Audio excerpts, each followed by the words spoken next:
بسم اللہ الرحمن الرحیم۔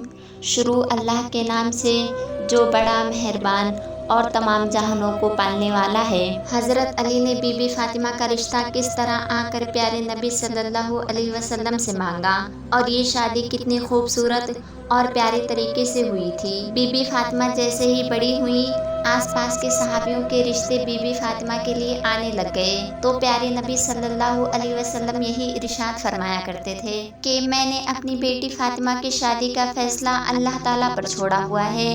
میری بیٹی کا رشتہ وہی کریں گے جو اللہ کو منظور ہوگا، وہی مجھے بھی منظور ہوگا۔ تو آپ انکار کر دیتے۔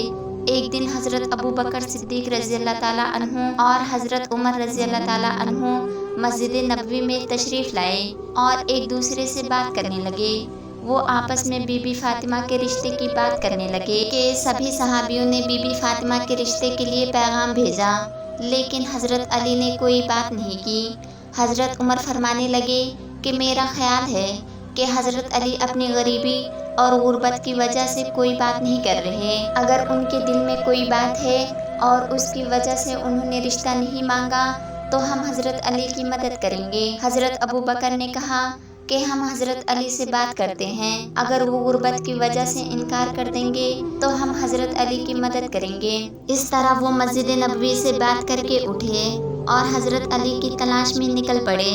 وہ صحابی حضرت علی کے پاس آئے اور فرمانے لگے، اے علی، پیارے نبی صلی اللہ علیہ وسلم کی بیٹی کے لیے قریش کے جوانوں کے رشتے آئے ہیں، لیکن پیارے نبی نے یہ کہہ کر انکار کر دیا کہ میں نے یہ فیصلہ اللہ کے اوپر چھوڑا ہوا ہے اور آپ نے ابھی تک کوئی پیغام نہیں بھیجا، اور آپ میں سب اچھی عادتیں ہیں اور آپ تو پیارے نبی صلی اللہ علیہ وسلم کے رشتہ دار بھی ہیں۔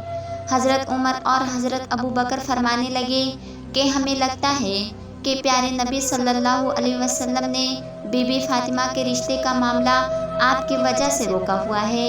یہ سن کر حضرت علی کی آنکھیں نم ہو گئیں اور کہنے لگے کہ مجھے رسول اللہ صلی اللہ علیہ وسلم کی بیٹی پسند ہے، میں ان سے شادی بھی کرنا چاہتا ہوں، لیکن میں اپنی غربت کی وجہ سے محمد صلی اللہ علیہ وسلم سے کوئی بات نہیں کر پاتا۔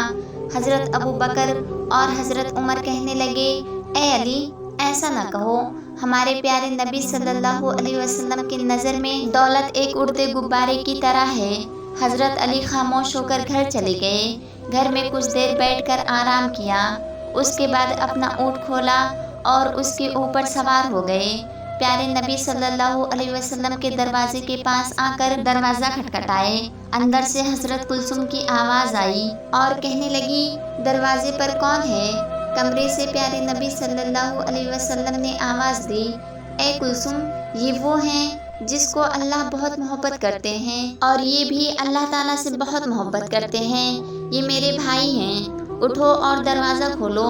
حضرت کلثوم فرماتی ہیں کہ یہ بات سن کر میں اتنی تیزی سے اٹھی کہ میں اپنی چادر میں الجھنے لگی۔ انہوں نے دروازہ کھولا تو دیکھا کہ حضرت علی کھڑے ہوئے تھے۔ حضرت علی نے آ کر پیارے نبی صلی اللہ علیہ وسلم کو سلام پیش کیا اور پیارے نبی نے بھی سلام کا جواب دیا۔ سلام کر کے حضرت علی پیارے نبی کے سامنے بیٹھ گئے اور زمین کھودنے لگے۔ یہ دیکھ کر پیارے نبی صلی اللہ علیہ وسلم نے فرمایا، کوئی بات ہے جو تمہیں پریشان کر رہی ہے تو مجھے بتاؤ، میں تمہاری حاجت کو پوری کروں گا۔ حضرت علی فرمانے لگے، یا رسول اللہ، میری جان آپ پر قربان، آپ نے مجھے میرے چچا اور چچی سے گود میں لیا، میں اس وقت ناسمجھ بچہ تھا، آپ نے میری رہنمائی فرمائی، آپ نے مجھے ماں باپ سے بڑھ کر محبت کی، اللہ تعالیٰ نے مجھے آپ کے ذریعے ہدایت فرمائی، میں اپنا گھر بنانا چاہتا ہوں، میں چاہتا ہوں کہ میرا گھر ہو، میری بیوی ہو۔ یا رسول اللہ، کیا آپ اپنی بیٹی بی بی فاطمہ کو میرے نکاح میں لانا پسند کریں گے؟ پیارے نبی خوشی سے کھل پڑے اور مسکرا کر کہنے لگے، اے علی، تم سے پہلے مجھے جبرائیل یہ پیغام دے چکا ہے، تم مجھے یہ بتاؤ کہ تمہارے پاس کوئی چیز ہے جو تم فاطمہ کے نکاح میں دے سکو؟